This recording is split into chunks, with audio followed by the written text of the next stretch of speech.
Bismillahirrahmanirrahim. Assalamualaikum warahmatullahi wabarakatuh.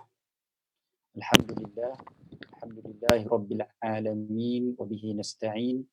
Wassalatu wassalamu ala sayyidina wa habibina wa syafi'ina maulana Muhammadin amin wa ala alihi tayyibin wa ashabihi al-akramin wa azwajihi at-tahirati ummahatil mu'minin wa man tabi'ahum bi ihsanin ila yaumiddin.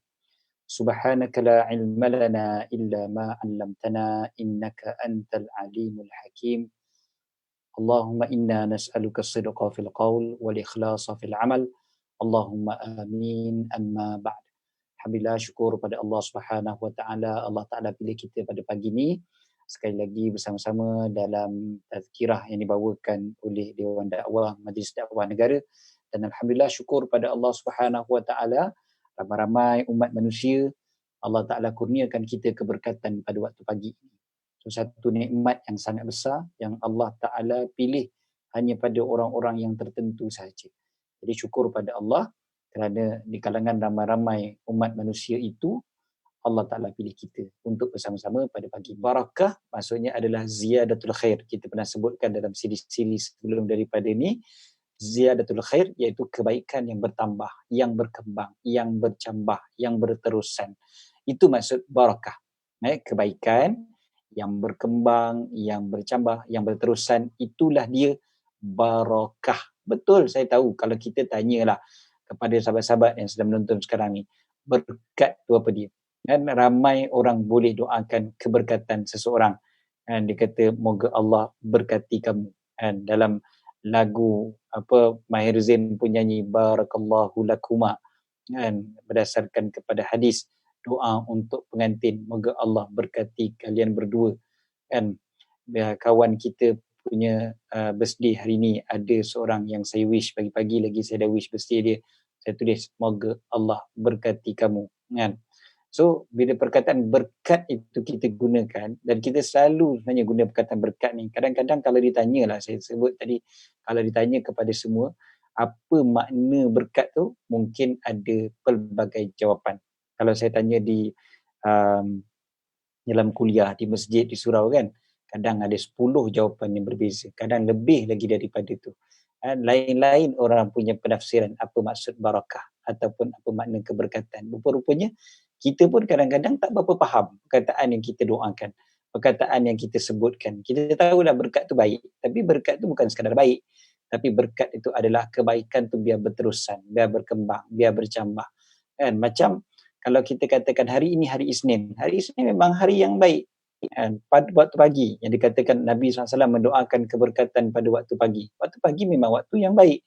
Tetapi yang kita nak kepada kebaikan itu adalah kebaikan yang berkat. Maksudnya kebaikan yang bersambung, yang bercambah, yang berkembang, yang berterusan sampai ke waktu petang, sampai ke waktu malam, sampai ke esok harinya.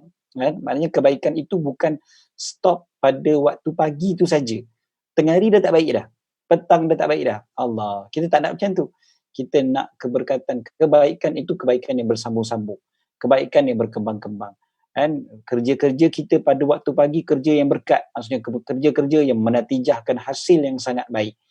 Hasil, kan, maknanya dia berterusan tu sebab hasil kan, dia pergi kepada end product. Dia bukan hanya semata-mata waktu mula-mula tu saja baik. Dan juga bukan kebaikan itu waktu kita buat kerja tu, kerja kita tu tergantung lepas tu. Kerja kita tu terberhenti lepas tu. Tak, kita nak kerja kita tu berterusan, dan kerja kita tu pula menatijahkan hasil yang terbaik. So, kita perlukan keberkatan. Berkat pada pengantin. Bila kita kata, kita doakan keberkatan pada pengantin. Bukan sahaja kebaikan pada hari perkahwinan mereka saja. Hari perkahwinan mereka memang baik. Kan? Sebab nikah itu adalah sunnah Nabi SAW. Nabi sebut, in an-nikahu sunnati. Nikah adalah sunnahku. Jadi, nikah tu sebenarnya adalah satu benda yang baik.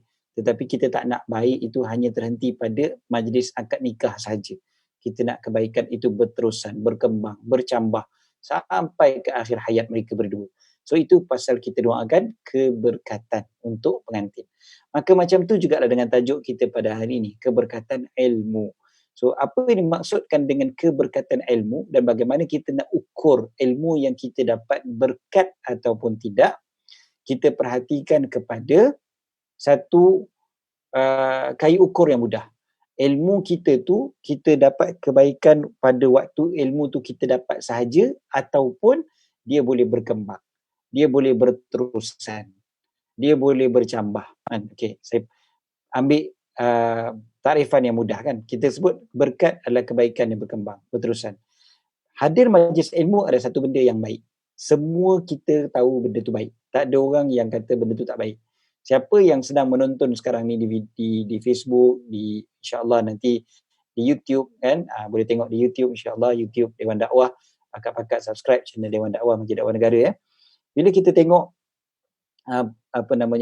video ni, semua orang kata benda baik, insya-Allah kan. Baiklah kau pagi-pagi dengan majlis ilmu, pagi-pagi kau dengar kuliah kan, pagi-pagi kau dengar tazkirah, bagusnya. Semua orang akan kata benda ni baik. Tak ada orang kata benda tu tak baik. Datang majlis ilmu, semua kata baik. Kita pergi kuliah kat masjid, kat surau, kita pergi kuliah kat universiti, bagusnya kau, rajinnya kau kan, kita akan dikatakan baik kan.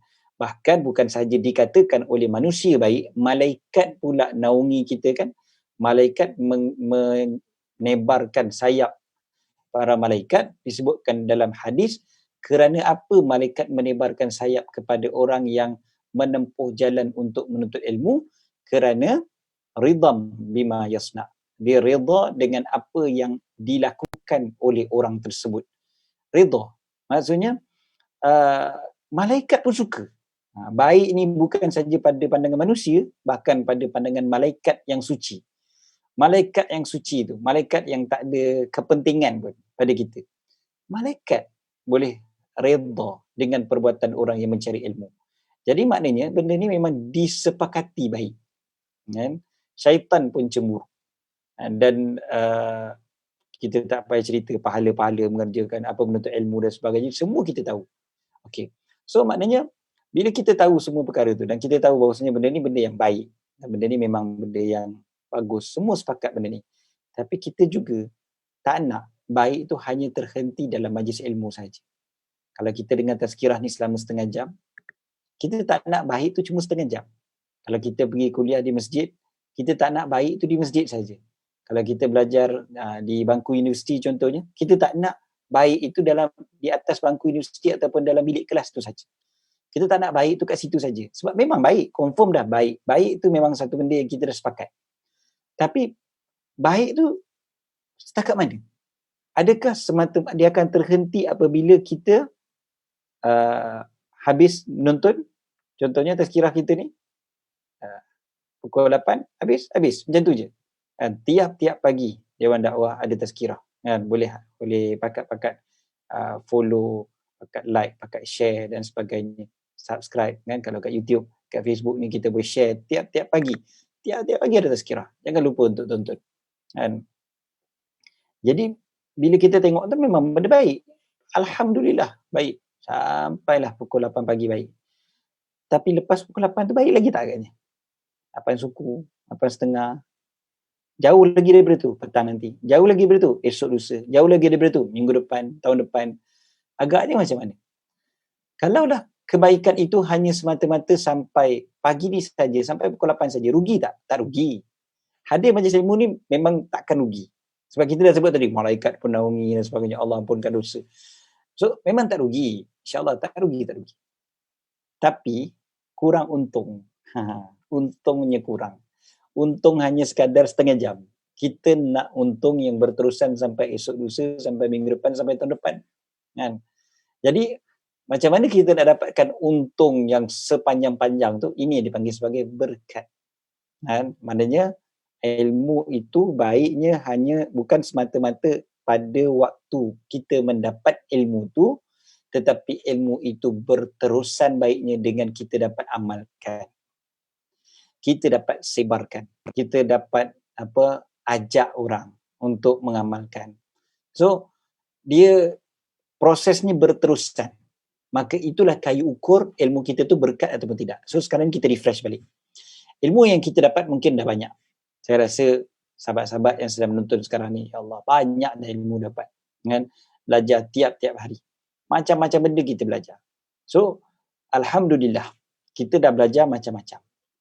Tapi sekarang ni kita tanya balik diri kita. Kita check balik, kita kira balik.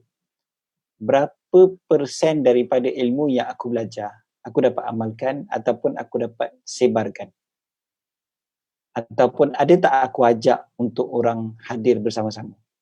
Kan? Tu pentingnya share tu sebenarnya. Sebab kita nak mengajak kan. Okay. So sekarang ni, kalau kita perhatikan perkara ni, kita boleh renung balik dan kita boleh muhasabah diri kita. Berkat ke ilmu aku selama ni? Ilmu yang aku belajar ni berkat ke tak? Macam banyak juga benda aku belajar, aku tak amal-amal lagi. Yang ini tak amal lagi, yang ni tak amal lagi, yang ni tak amal lagi. Fikir balik amalan-amalan seharian kan, daripada bangun tidur sampailah tidur balik. Banyak lagi ni aku tak buat lagi ni. Ini aku tak buat lagi, ni aku tak buat lagi, ni aku tak buat lagi. Patutnya aku nak baca bacaan tertentu, aku tak baca pun. Surah tertentu aku tak baca pun. Patutnya aku pergi belajar Quran, dah dengar dah ustaz kata bagus belajar Quran, baca Quran dan sebagainya, aku tak pergi belajar lagi. Aku tak buat ni lagi, aku tak buat tu lagi dan sebagainya. Macam-macam lah kan. Jadi kenapa? Timbul pula persoalannya. Kenapa pula tak berkat? Kan? Tadi kita sebut, okeylah kita dapat kayu ukur keberkatan. So kayu ukur tu dah clear. Kan dia punya garis panduan ataupun kita boleh kata kita boleh nampak lah dia punya meter dia kita dah nampak ilmu aku berkat ataupun tidak. Walaupun berkat ni dia tak boleh diukur dengan keputusan peperiksaan contohnya, itu bukan berkat ataupun tidak kan. Sebab keputusan peperiksaan pun dia masih lagi bentuk one off kan, lulus gagal dah A, B, C, D macam tu je. So kita bukan itu yang kita nak nilai dia bukan boleh diukur atas kertas, tapi kita ukur dengan amalan kita sendiri. Maknanya ke depan, bukan saja ketika kita menuntut, bukan saja kita faham apa yang kita tuntut. Sebab faham apa yang kita belajar, dia mungkin dia masih lagi berada di ruang sini. Tapi yang kita nak adalah di sini. Yang kita sebutkan sebagai al-ilmu nurun. Ilmu adalah cahaya. Dan cahaya Allah tidak memberi hidayah kepada orang yang melakukan maksiat. Cuba kita perhatikan bila Allah SWT sebutkan dalam Al-Quran, Allah SWT bagi satu garis panduan untuk Allah Ta'ala ajar ilmu. Allah Ta'ala sebutkan wattaqullaha wa yu'allimukumullah dalam surah Al-Baqarah. Bertakwalah kalian kepada Allah, Allah akan ajar kalian. Allah yang akan ajar kalian. Wattaqullah wa yu'allimukumullah. Perkataan takwa, buat segala perkara yang baik, tinggal perkara yang dilarang. Allah akan ajar. Dan maksud ajar dekat sini tentu sekali bukan hanya semata-mata dekat sini. Sebab kalau dekat sini, kan, ni handphone kita mungkin, laptop kita mungkin, yang kita sedang tengok sekarang. Perkara-perkara ni jauh lagi banyak information. Sebab yang dekat sini ni dipanggil information, bukan ilmu. Ni sekadar information. So kalau sekadar nak dapatkan information memang mudah. Tak susah lagi zaman kita sekarang, zaman yang mana maklumat di hujung jari. Kan? Memang betul-betul di hujung jari. Senang sangat-sangat nak dapat maklumat. Okey. So maklumat, kita bukan cerita tentang maklumat semata-mata. Kita nak ilmu. Ilmu yang menyinari hati kita. So, ilmu yang menyinari hati kita ni, bila dia menyinari hati maksudnya apa? Kan Nabi SAW bagi tahu dalam hadis yang kita semua biasa dengar, kan, ala inna fil jasadi mudghah, ketahuilah bahawasanya inna fil jasadi mudghah, sesungguhnya di dalam jasad seseorang daripada kamu ada seketul daging yang mana apabila daging itu baik, maka baiklah seluruh jasad, dan apabila buruk dia, maka buruklah seluruh jasad. Jadi inilah yang dipanggil sebagai qalb, jantung ataupun hati kita panggil. Jadi sekarang ni maksudnya bila ilmu tu dia betul-betul bersinar ke dalam hati, maka ketika itulah terzahirlah kebaikan ilmu itu pada perbuatan kita. Barulah kita dapat mengamalkan ilmu tersebut. Tadi kita sebut hadir majlis ilmu. Majlis ilmu tu memang baik. Tapi adakah ilmu itu menyinari dalam hati kita? Yang ini yang masalah paling besar sekali biasanya. Sampai Imam Al-Ghazali, seorang tokoh yang sangat-sangat hebat, ketika mudanya telah menjadi rujukan dalam ilmu-ilmu agama. Dan ketika mana beliau berusia 20-an hingga 30-an, ketika itu manusia daripada segenap pelosok dunia datang ke Baghdad untuk belajar dengan beliau. Ini Imam Al-Ghazali. Sampailah satu tahap beliau hilang. Beliau lari meninggalkan segala kemasyhuran dan beliau lari meninggalkan segala pujian manusia. Orang semua belajar daripada beliau, tapi beliau tinggalkan semua tu, beliau pergi mencari diri beliau. Apa kata beliau berkenaan dengan proses ini? Beliau kata, talabnal ilma li ghairillah fa'abal ilmu illa an yakuna lillah. Apa maksud dia?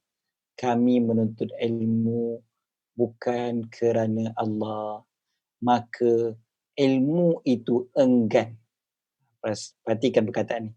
Ilmu itu enggan, melainkan ia kerana Allah. Maksudnya ia dituntut kerana Allah.